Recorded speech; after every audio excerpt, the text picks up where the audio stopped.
السلام عليكم ورحمة الله وبركاته. النهاردة هنتكلم عن لاعب لا يمثلني كرويا ولكن يمثل بلدي الشرقية، القناص عماد متعب. عماد متعب لعب في نادي بلبيس لغاية سن 12 سنة، وبعد كده اتنقل للنادي الأهلي وهو عمره 13 سنة.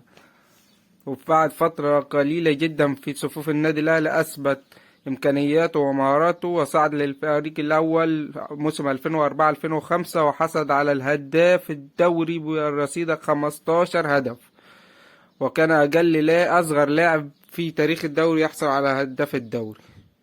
عماد متعب سيطر على الأهلي وعلى هجومه، وفاز معاه ببطولة أفريقيا سنة 2005 و2006، وبعد كده انتقل إلى اتحاد جدة السعودي، لكن فترة قليلة وأصيب عماد متعب ورجع تاني إلى النادي الأهلي واستمر فيه من 2011 ل 2018. وفي ذلك الفترة لعب أيضا موسم مع نادي التعاون السعودي، ولعب مع النادي الأهلي 305 مباراة وسجل 121 هدف.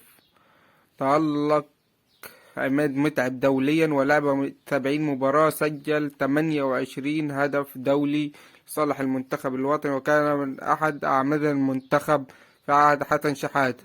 اعتزل القناص 31/7/2018. ملك البلاس 90 عماد